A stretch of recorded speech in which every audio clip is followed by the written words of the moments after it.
All right. Well, welcome in, everybody. We're so excited that you're here tonight. I feel like this is something that Dr. Repole is very passionate about. And if you're not familiar with the Course in Miracles, there's going to be a lot of information in here, so that will help you. And so let me just kind of introduce him and talk about that just for a second, and then we'll dive right into the presentation. And then I think you're going to do like a Q&A afterwards too, right? Just to give everybody a little opener there. So Dr. Jon Repole is the medical director at the Jacksonville Health and Wellness Center, which is a brick and mortar here in Jacksonville, Florida. He has 25 years experience with patients, and he is a functional medicine doctor and a doctor of chiropractics, and he loves all things holistic. He's also the visionary and founder behind the Wellness by Design, which is a transformative program that teaches you how to become a functional medicine practitioner, if that's what you want to do, or wellness coach. He's also the author of Illness to Wellness, which is an extraordinary book that is talking about conquering any disease and creating everyday miracles, which he's going to talk about tonight, and reconnecting with your higher self, which is such a beautiful space to be in. And I have to say that, like I was mentioning before, this is something that he's so passionate about. I know when I met Dr.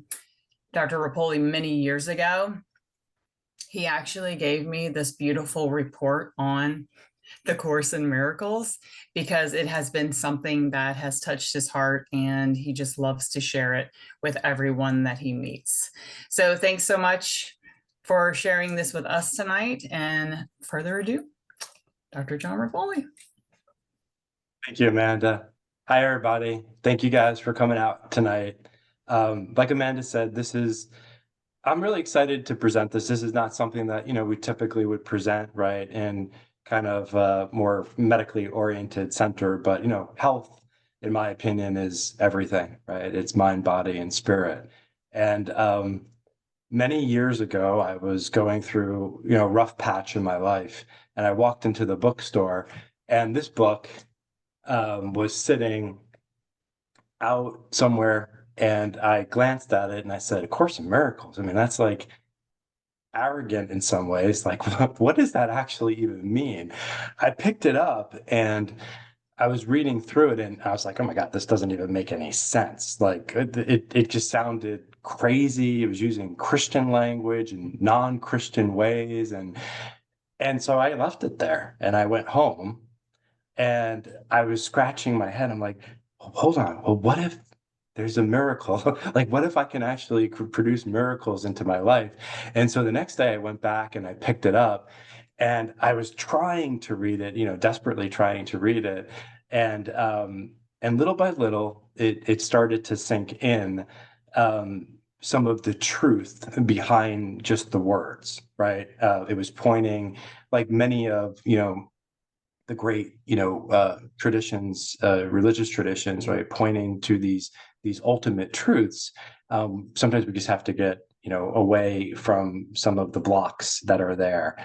And so what's really neat about this in the world that we're living in today is that the world seems quite crazy, right? And the amazing thing is, if we can somehow create a shift in consciousness where people are moving from fear-based thinking over to miracle or love-based thinking, and how that could be into our politics and the making that we use, for policies for humans and the animals and the environment.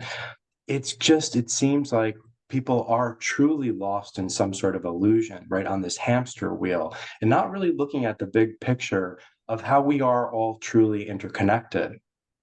And so tonight, one thing I'm going to ask you to do, for those people who are not familiar with the Course in Miracles, is please just take the pieces of what we talk about tonight that resonate with you, and the pieces that don't resonate with you, because this is definitely not for everybody. Leave them aside, but don't throw the baby out with the bathwater. See if there's some nuggets that you can take out and kind of apply into your daily life. because there are a lot of pieces of this that might be a little bit out there. And I'm also going to be bringing in not only A Course in Miracles, but where appropriately, some parallels with quantum physics, consciousness research, and really how we can make this shift in consciousness, moving from an I center of consciousness more towards a we center of consciousness, which is really at the root of every single problem that exists today. And so I'm going to share my screen, and I will, open it up at the end. Not, I mean, of course, you guys can ask questions and stuff, but it's really more, like Andrea was saying, we're facilitators, and according to the course, students and teachers are the same. And so it's really just more if anybody has reflections, about the current status of the world, how we can make the world a better place, and how we can participate in our small little piece, here on planet Earth. And so we'll open that up at the end. And yeah, I'd love to hear from you guys. So I'm going to share my screen. I do have a formal presentation. And Oh. so this is Healing Through A Course in Miracles. And we are going to start out. Hold on, I got to lower my screen because I can't read everything. Hold on one second. Okay. We're going to start out with a quote, the beginning quote in A Course in Miracles, and we'll revisit maybe once or twice throughout the presentation. And my hope is that as we visit it again, the second time and maybe the third time, it will begin to get more embodied and maybe a greater level of understanding. But this is how the Course starts out, right? The first words state, quote, "The Course does not aim at teaching the meaning of love, for that is beyond what can be taught. It does aim, however, at removing the blocks to the awareness of love's presence, which is your natural inheritance. The opposite of love is fear, but what is all-encompassing can have no opposite." And then the Course sums up this 1,000-page book by saying, it could be summed up very simply: nothing real can be threatened. Nothing unreal exists, and herein lies the peace of God. So the Course asks us, right, or tells us that it's not the people, it's not the conditions or the circumstances of our life, the problems and the stress that are causing us unhappiness. It's really our thoughts, our beliefs, and our thinking. And if we peel back, the layers of the mind, right? What are the blocks to the presence of the awareness of love? The blocks are located inside the mind, right? Shame, blame, grievances, judgments, defenses, guilts, beliefs, thoughts, etc. And what the Course is saying, that if we go back really deep and we keep pushing back, we're going to be able to find this ancient melody that's singing with inside. The kingdom of heaven is right within your mind. There's love, there's peace, there's joy, there's truth, there's freedom. Even if we are surrounded by chaos, war, famine, loss of a job, divorce, illness, natural disasters, uncertainty, disappointment, death, and loss, there's something still within inside of us, each and every one of us, that still has a connection, a universal connection. So the Course talks about, the goal is really to know thyself, and not to eliminate what we call the ego. But right now, the ego is king and our highest self is servant. What it's asking us to do is really to make our highest self really, and the decision maker, and make the ego the servant to that. So it is possible to find inner peace with all of the quote unquote shit around us. At any movement, any moment in time, right, we can choose love over fear and peace over conflict. And there's a quote in the Course in Miracles that says that the memory of God comes to the quiet mind. So the Course uses this beautiful metaphor, right, that the sun is always there, right? This piece of us, this kingdom of heaven inside of each and everyone is always there, but the clouds, even if the clouds are obstructing the sun is there. We just need to remove the blocks and remember what is our natural inheritance. The modern crisis that we have today, right? We got 1 billion people in the world that are struggling with some sort of mental health disorder, and probably so many more that are silently and undocumented. Over 600,000 people die globally from drug-related causes, opioids. And when we finish this presentation tonight, more than 80 people around the world will die by suicide. This is one of the lines from a course, it's one of the lessons. And it just says something simple as, I am determined to see things differently, right? We're putting a stake in the ground and saying, enough. I am determined to see this world differently. And there's a section called the Forgotten Song, but it asks us to let go of all the trivial things that churn and bubble on the surface of your mind, reach down to the kingdom of heaven. Within you lies this ancient melody, a song long forgotten but not completely lost. It's our home. It's a faint note that's there. It's just waiting on welcome, not time. So, what is A Course in Miracles? Well, it's a psycho-spiritual text. It's actually, it could be thought of as mind training, it's inner healing, and it's a shift in perception from fear to love. It's definitely not a religion. It's more along the lines of a philosophy, a spiritual framework, and a way of remembering. The Course says it's for all religions and for no religions. When it first came out, there was 3 separate books. Now, when you buy it, it's going to be all of these are going to be combined, but there's the text, which is really meaty. It's the philosophy and the metaphysics. The workbook has a lesson for each day of the year. The first half of the lessons is unlearning, and the other half of the year is to begin to think like God. And so even the first lesson can throw people off when you look at it, because the first lesson is, something along the lines of, I see this chair, it means nothing. I see this room, it means nothing. It's really asking us in that lesson, right, to throw away all of the preconceived notions of what we think life is and to be open to unlearning so we can remember what's already present. This course was scribed by Dr. Helen Schuckman, sorry, in actually it was in the 1960s. It was published, I believe, in 1974 or 1975. She was a psychology professor at Columbia University, and she was working with an assistant, Dr. William Thetford, and they were experiencing personal issues and professional issues, and they basically said there's got to be, a better way. And she started receiving downloads, this inner dictation that would eventually become A Course in Miracles. The voice identified itself as Jesus. Excuse me. Though many students of the course understand it less as the historical Jesus, but more as the mystical or universal teacher of love, forgiveness, and awakening. And the course remained relatively unknown. It really was brought to prominence, I think it was in the 1990s when Marianne Williamson stepped onto Oprah Winfrey TV show and talked about, her book. And it took a different turn and definitely got into the hands of more and more people. It's important to note if you do get this book, right, that it does use Christian terminology.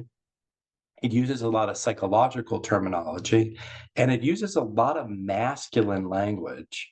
And for some readers that are unfamiliar with it, it could be really off-putting. My invitation to you, though, is to not become attached to the terminology. Again, look beyond the words to the underlying principles. So, don't get hung up on the finger pointing to the moon, that whole idea. The language is in the finger. The truth points to the actual moon. So a universal theology is impossible, but a universal experience is not. And when I say it uses Christian terminology in non-Christian ways, it redefines all of the terms, but it again, it's using a Christian voice, but the Holy Spirit is redefined. all Jesus is redefined. All of these different words are redefined, and we'll go through some of those and what they mean as we go through the presentation. It's actually part of what would be called an esoteric lineage, not the exoteric lineage.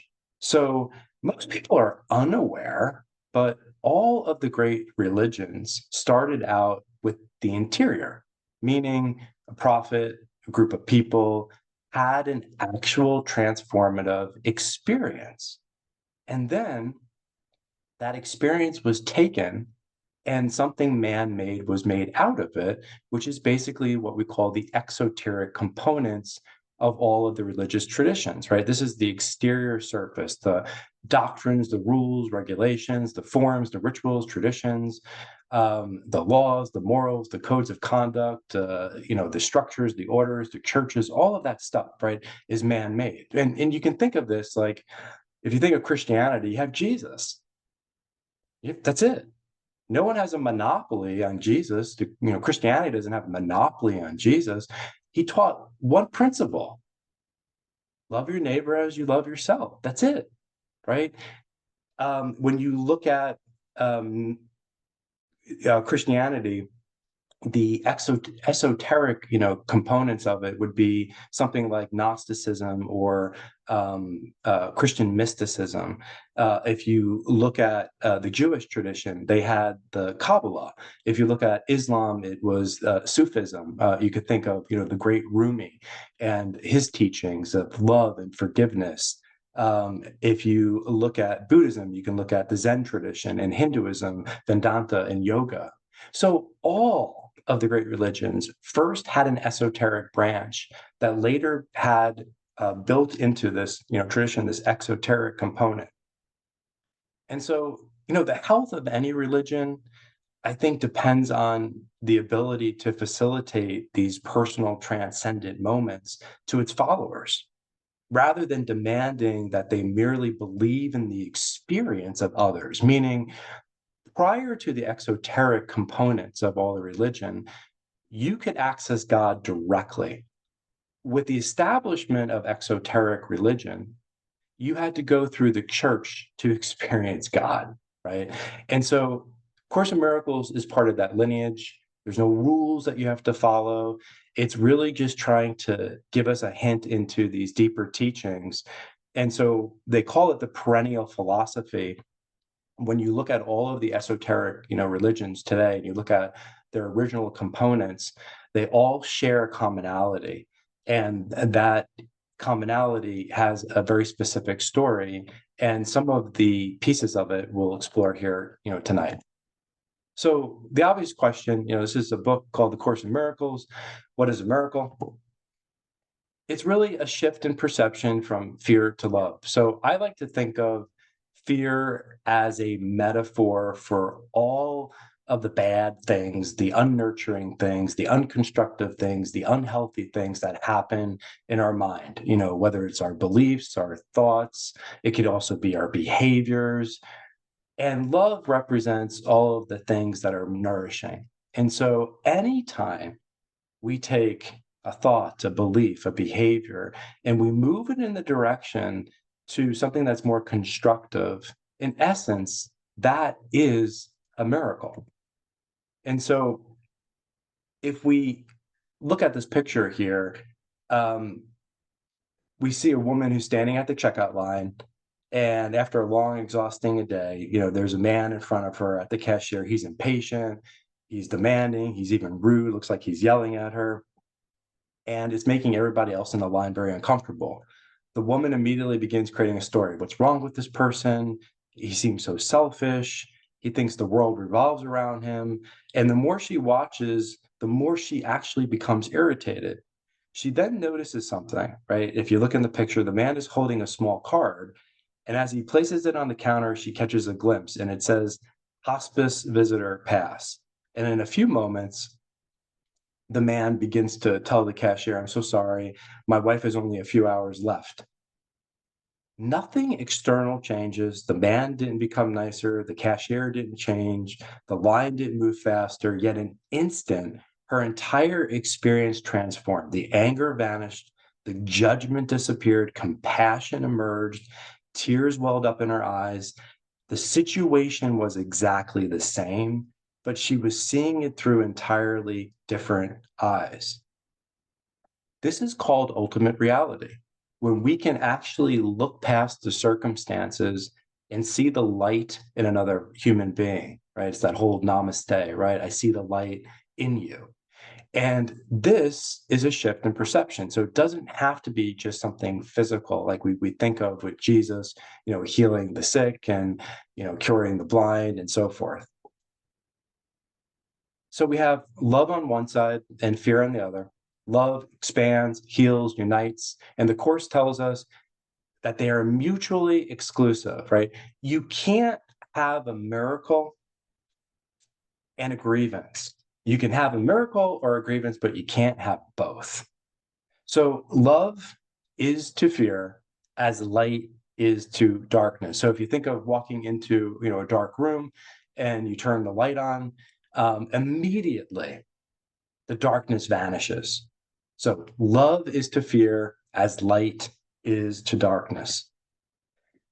So we have, almost like two different worlds, right? We have the world of duality where we have fear and everything, the metaphor that it stands for, and love and all the metaphor that it stands for. So we have duality. And then on the other side, we're trying to get to just pure love, see everybody, right, as having the Christ consciousness within them. And sometimes it's called non-duality, right? This all-encompassing love. The Course says, though, it sends us what it calls the Holy Spirit, which I think of it's the rainbow bridge, right? So we're always being challenged every day. Can we jump from fear to love immediately with the person standing in front of us as an example? Because, relationships are our biggest challenge, right, in the world, our relationships with people, with animals, the environment. But it's relationships that become the big problem, right? And so the Holy Spirit allows us a little bit of leeway and says, until you get there, why don't you start thinking of everything as either love or a call for love? And that's the rainbow bridge until we can get onto the other side. And it's a muscle that we can begin to build. A miracle is also a reversal of cause and effect, because if we want to create change in the world, we have to start at the level of causation. We tend to think that it's the world out there causes how I feel, right? Bills, traffic, relationships, bad news, illness. I am the effect. I react. I blame. I suffer. And the ego, which is inside of us, projects out into the world all of this bad stuff, this blame, this shame, and it just continues this cycle over and over again. The Course tells us that we need to lay on the altar. The altars are mine. When we lay something on the altar, it gets altered. So we have to start working on the level of causation.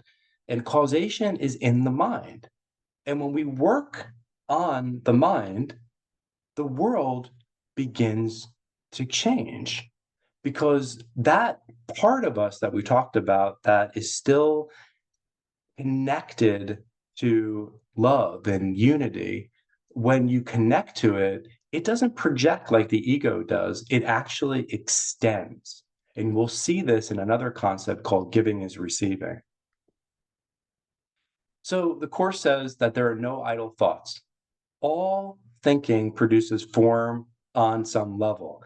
Every thought is going to take you either to heaven or to hell. When you want only love in your life, you will see nothing else. So it says, quote, all thinking produces form on some level. Projection makes perception.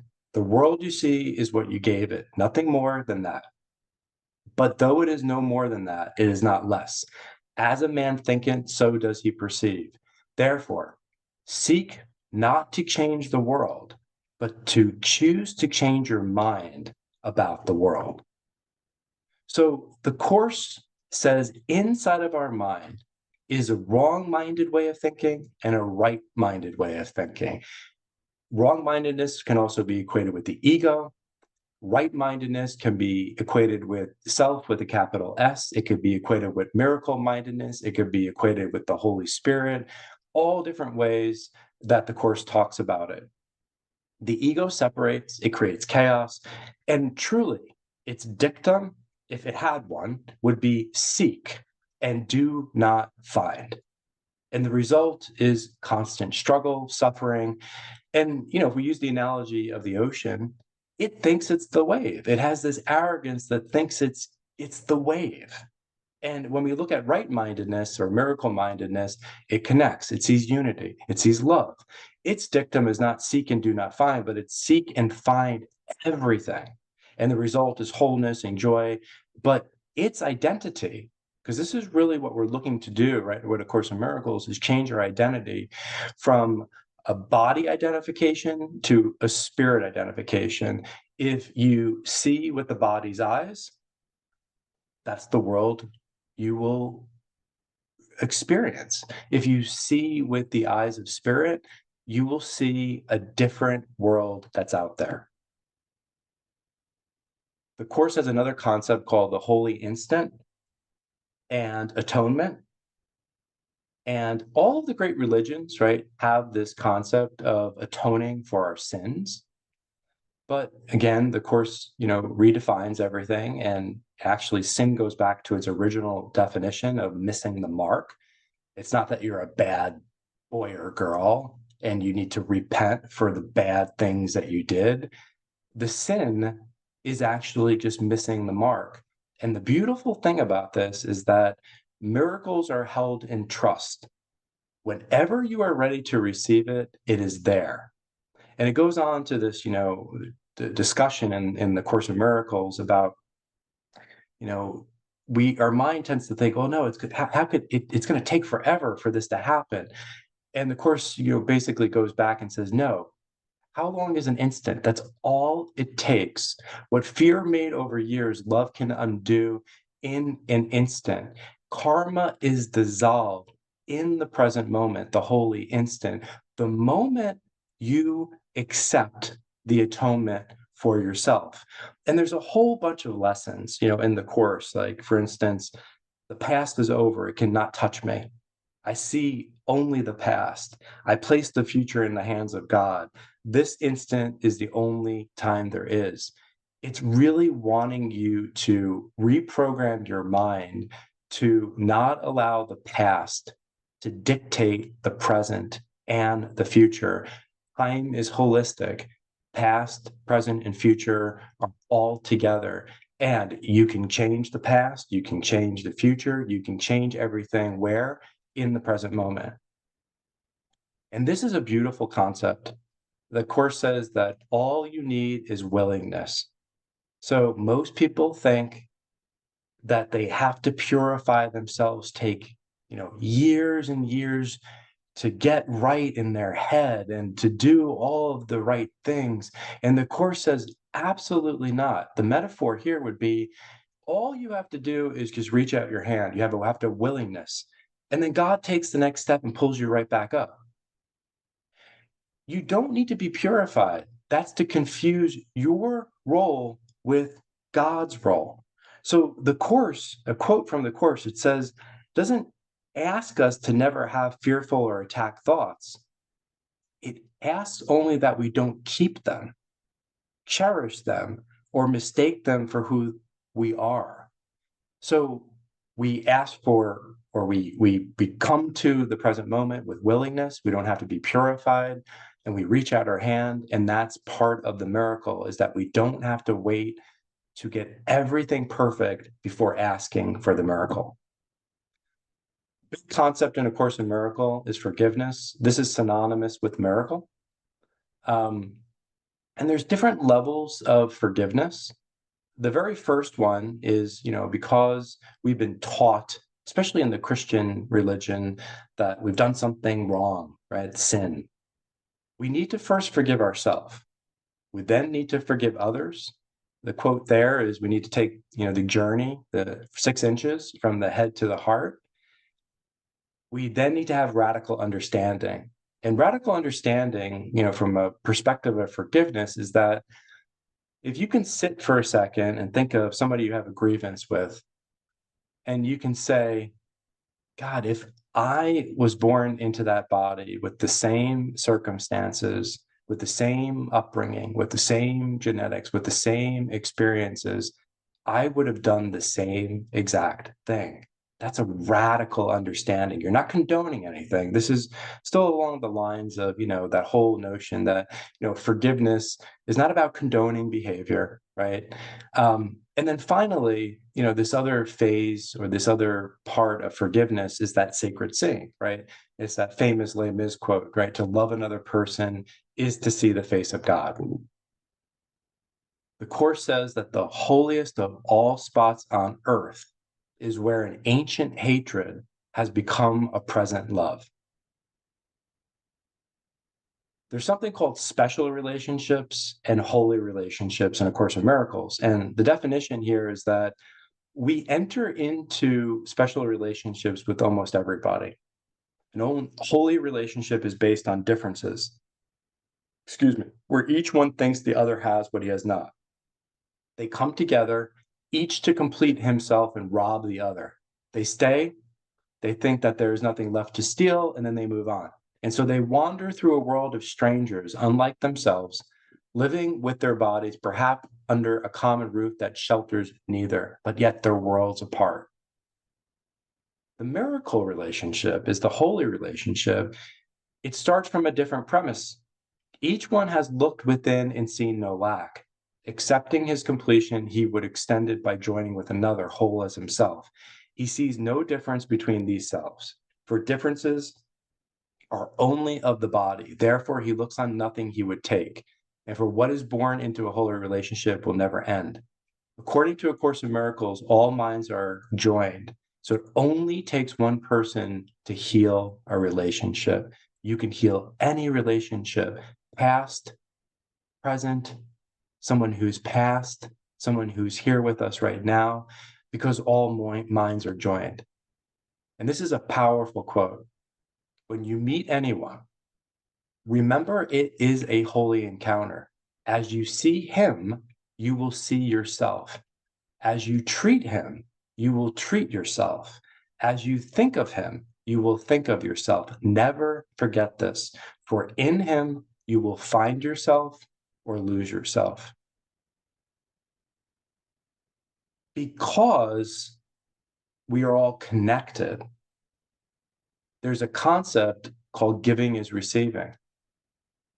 And the idea here is that there really is no place where I end and you begin. Only what you are not giving in any situation, only what you are not giving can be lacking in any situation. So our goal is to extend love to another person. So in the world today, right, if you give somebody $5, you have $5 less, the other person has, $5 more. But the Course says something along the lines of, what I give, I keep. What I extend, I strengthen in myself. What I see in you, I reinforce in me. So giving is receiving. Now we come back to that quote again, and there's a part of this quote that I think can sometimes, trip people up a little bit. But this is, again, the summary of A Course in Miracles, right? Nothing real can be threatened. Nothing unreal exists. Herein lies the peace of God. And it's that middle part. Nothing unreal exists, meaning that the world is an illusion. And we do hear that from some of the great religions talking about this world, the world of illusion. So what is that? I mean, what does that actually mean? And does that mean we're supposed to abandon this world? So I was thinking about this, trying to, because this is a really hard concept. And this is where we can take some interesting analogies from other disciplines to really understand this world of illusion. So instead of saying the world isn't real, we can say something more along the lines of our perception is incomplete. right? So you guys probably all know the blind men and the elephant story, but imagine blind men touching the elephant. One touches the truck and says, the elephant's a snake. Another touches the leg and says it's a tree. Another touches the ear and says, no, it's a fan. Another touches the tail and says it's a rope. But each person has a real experience. Each person is partially correct, but none are seeing the whole elephant. The problem is not the experience is false. The problem is believing their limited perspective is the whole truth. And then something that they don't talk about, right, in this, kind of story is that the elephant also has a perspective, right? We all have different perspectives. You can also think about the electromagnetic spectrum. Science already tells us, right, that it's vast. We got, gamma rays and X-rays, ultraviolet, visible light, infrared, microwaves, etc. What we call visible light is only a tiny sliver of the entire spectrum. Humans see approximately, 300 to 700 nanometers. That's less than 1/10 trillionth of the entire electromagnetic spectrum. Everything else is still there, but we just can't perceive it directly. So we don't really see reality anyways. I mean, we see matter, but 98% of the universe is made up of dark matter. We don't even know what that is. So we can only see the portion of reality that our senses are capable of detecting. So how does this apply, right, to A Course in Miracles? Well, the course suggests that love is real, only real, unity is real, spirit is real, but we perceive only a narrow band of experience through the filters of fear, judgment, separation, ego, grievances. We mistake the part for the whole. So this goes right back to a miracle, right? It's a shift in perception. Because if perception is incomplete, then every miracle is simply seeing a little more of the elephant. And of course, the ultimate, right, illusion, the illusion of illusions is this concept that we identify the subject with the object, meaning we think that we are our thoughts, our emotions, our status, our success, our failure, our roles. And really, we don't know who we are. And behind all of this, there's a witness, there's a subject. Anything that you can talk about is an object. That is not you. There's something right behind all of that. There's a witness looking at the experience of our life. The content is not who we are. So the example here would be you're sitting in the movie theater. That's the witness, the observer. You hold the remote. And what's happening on the screen is the story of your life. But that witness that's there is in essence the same essence as your brother, your sister, your person you meet, animals, the environment. We're all connected with this single awareness. And sometimes they do these pointing out instructions, so people can get a little bit of a hold of this, right? It's like, I have thoughts, but I'm not my thoughts. I have emotions, but I'm not my emotions. And then you can begin to strip away all of these objects and then say, wow, this awareness was present when I was 2 years old, 5 years old. It's present now. It probably is going to be present in 5 years from now. The body changes, but the awareness was always there. And in the Bible, right, that says, before Abraham, I am. So, what was the face that you had before you were born? This is the witness. This is that part of us that is unchanging, that is really the only thing that is real. We have the world of form, which sometimes the traditions call relative reality. And then we have something called ultimate reality.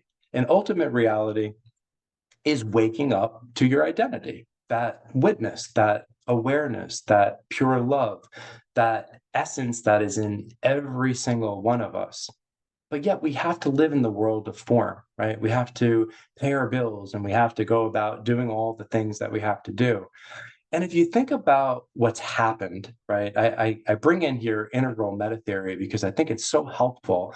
But if you look at like Eastern traditions, right, um, they were talking mostly about waking up to this ultimate reality, right? Nirvana, meditation, to get into a state to escape the world. And in fact, during Buddha's time, we had something called nirvana, which was basically this bliss. And we had the world of samskara, which was the world of suffering. And the first turning of Buddhism was basically you have the world of suffering, you got to get the hell out of it. So let's figure out how to get nirvana. And of course, Buddhism has evolved, and there's been a second turning and a third turning. And guess what? Nirvana equals samsara. The world of form and the world of non form or ultimate reality are one and the same. And if we look at the Western traditions, there's no mention of growing up. I'm sorry, of waking up to this ultimate reality.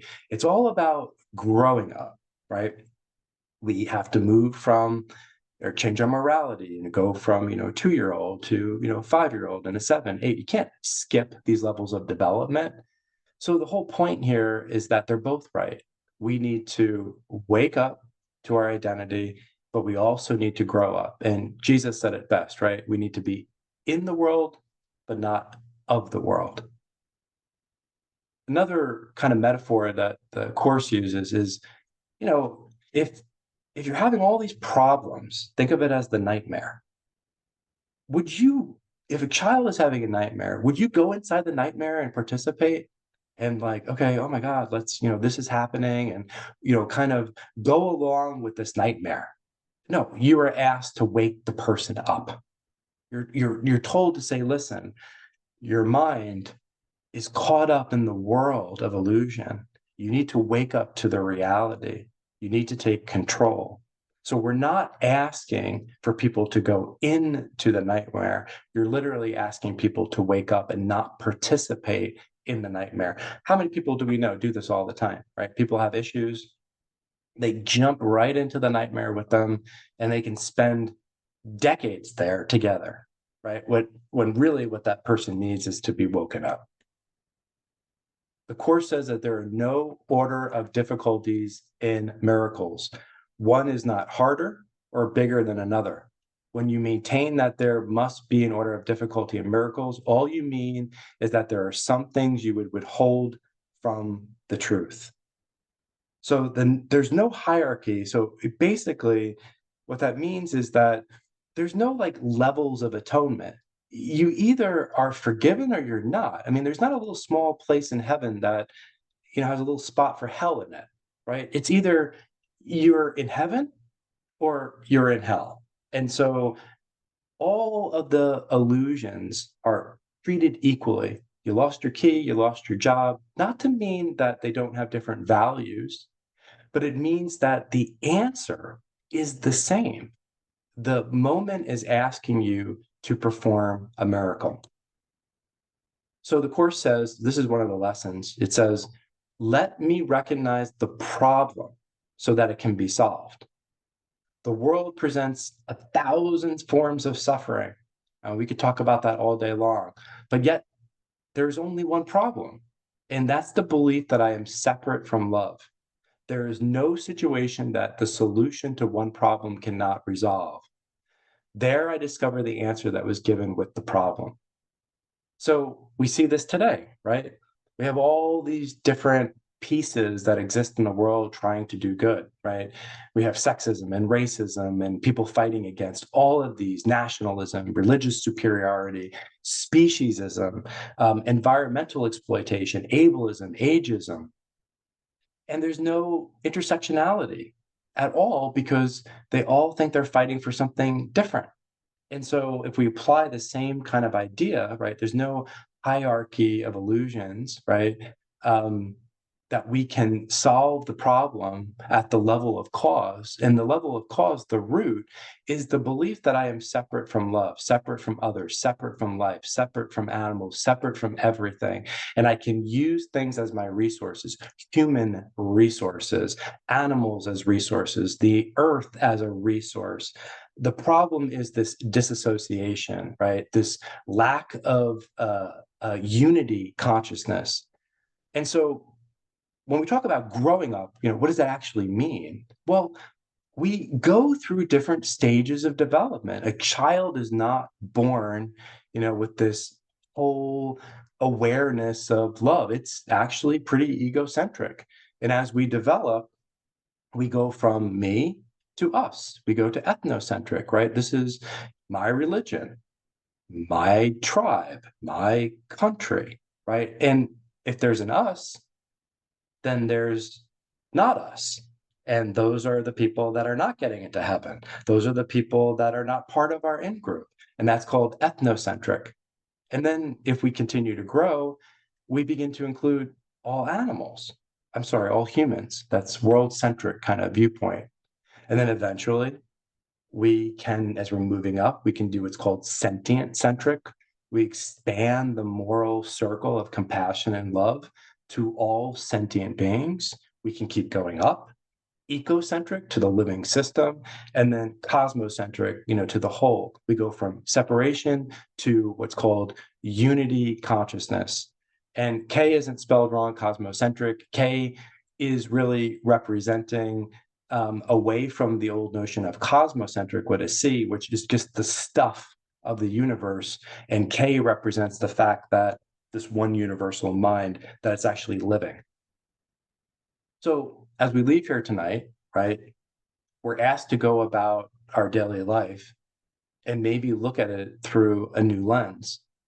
And what would your day look like if you chose love over fear in all of the things you did, in your interactions with people, in your purchasing power at the supermarket, in the decisions that you're making for your children, as a leader, in your work? What would love do? We could start asking, is this love or a call for love? I can see peace instead of this. I am determined to see things differently. Would I rather be right or at peace? I mean, that's a really powerful one, because how often do we fight with one another? And really, we do want peace, or do we want to be right? And we have to ask ourselves, if you want to be right, well, then you're not going to be at peace, right? And so, because fear and love are mutually exclusive, right? When you have learned how to decide with God, all decisions become as easy and right as breathing. There is no effort, because in you is all of heaven. Every leaf that falls is given life in you. Each bird that ever sang will sing again in you. And every flower that ever bloomed has saved its perfume and its loveliness for you. And I'm going to end with a quote from A Course in Miracles. And again, like I said, they redefine everything. And this is, something that we typically say to people who have passed, but they're saying no. Rest and peace is a blessing for the living, not the dead.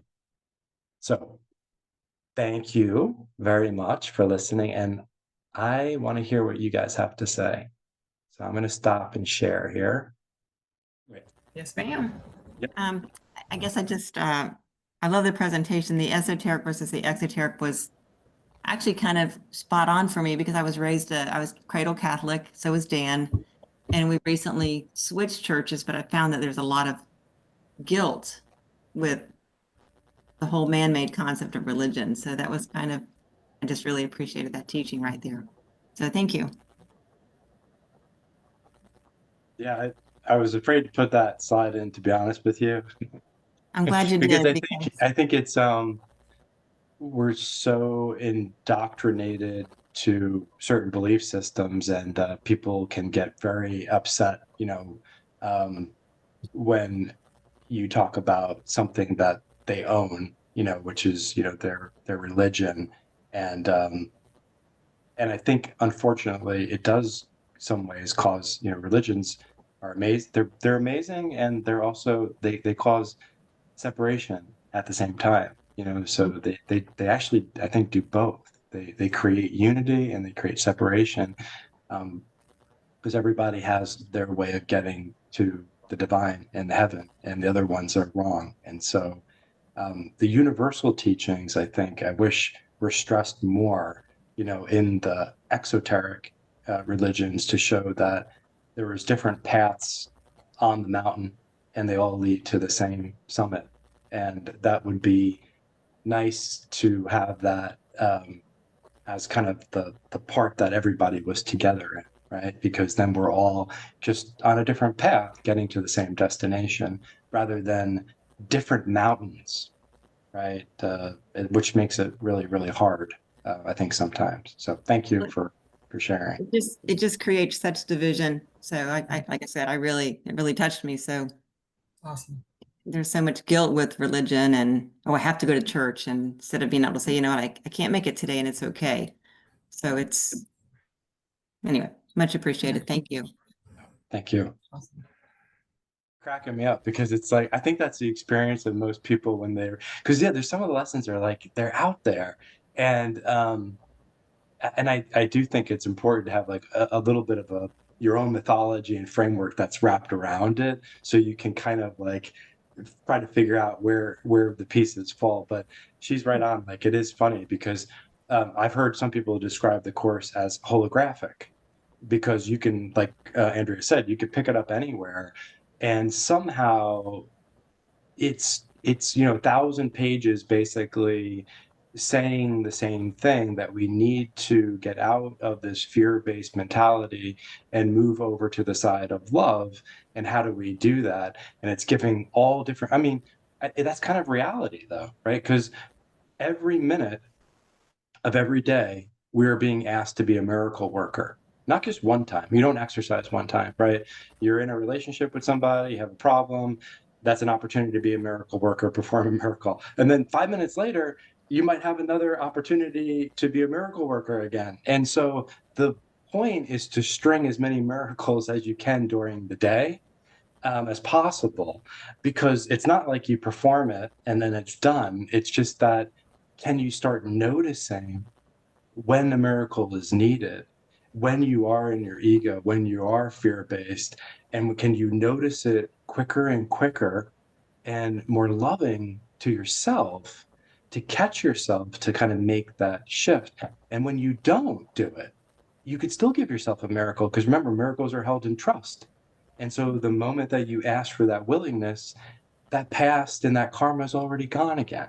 And so it's so forgiving, right? In the sense that the miracle can be performed all the time.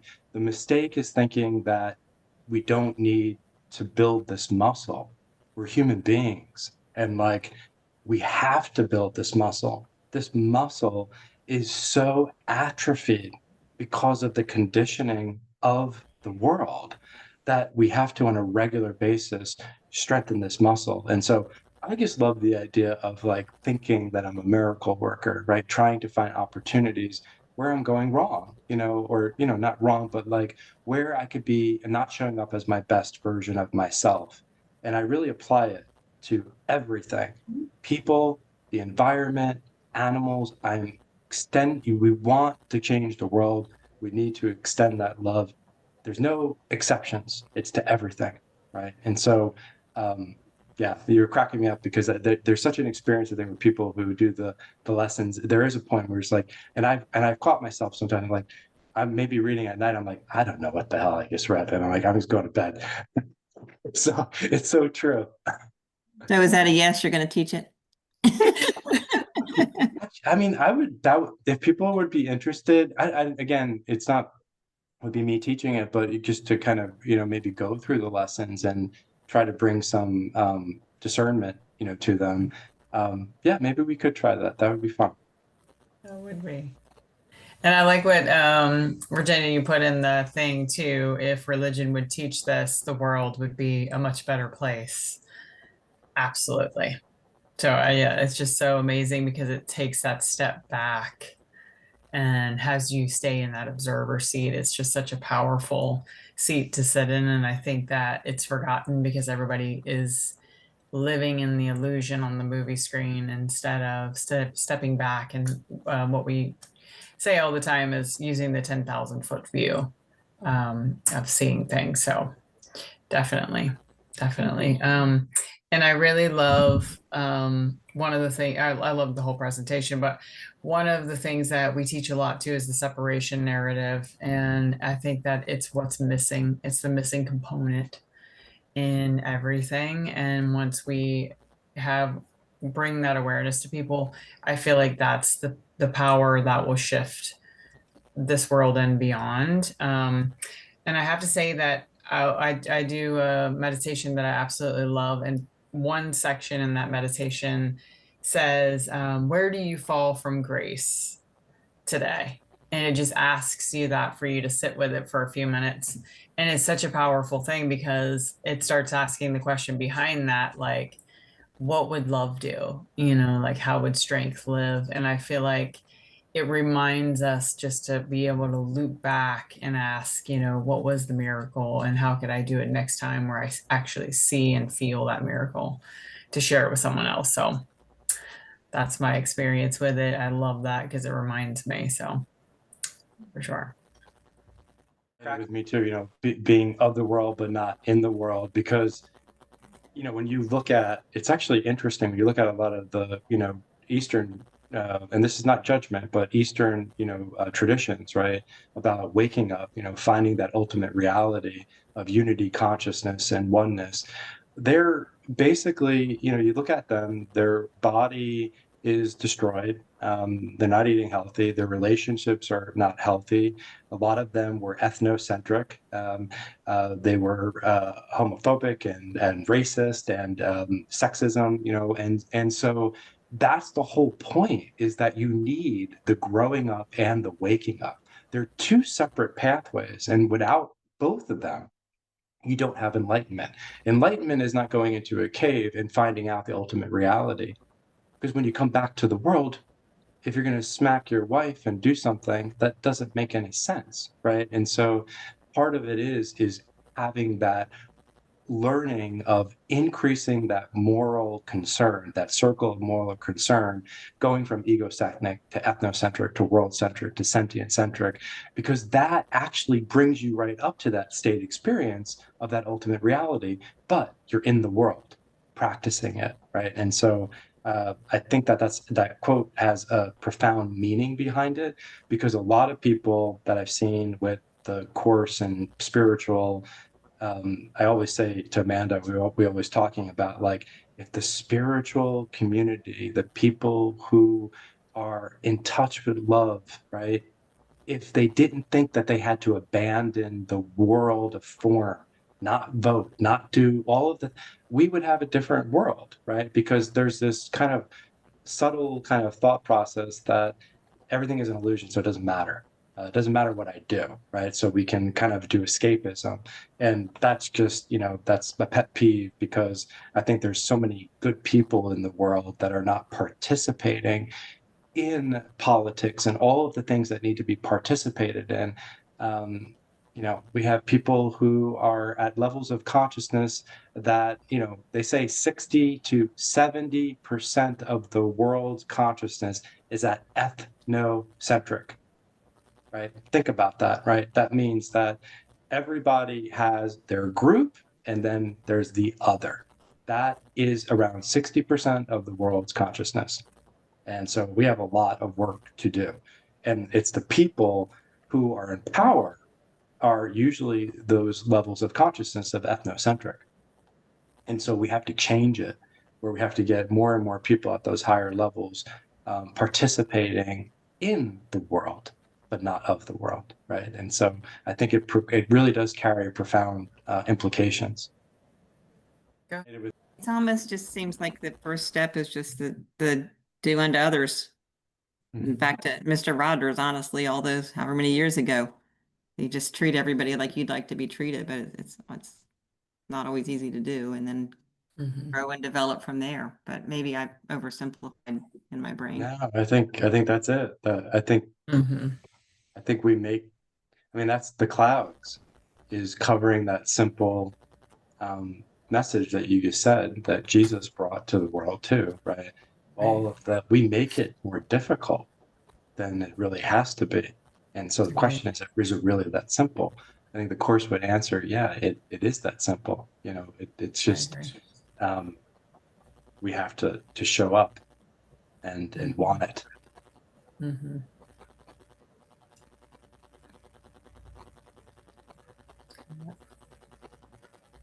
Awesome. Thank you, everybody, for all the amazing shares, because I feel like when something's taught, it's always great to know that it really resonated with someone. So super appreciate Jon for sharing, and then you guys for just being so receptive and open and wanting to go out and share that with the world. I feel like that's the light. So that's so amazing. I love it. Thank you. And I really appreciate it shows me that people are interested in some of these topics, and so I would love to do more of them on how we can make our world a better place, the community a better place, and I'm glad to see that there's some interest. So hopefully we can continue this discussion. So thank you all for showing up. I really appreciate it, and namaste to everybody, and we'll see you on the other side. All right. You guys have a great night. Thank you so much.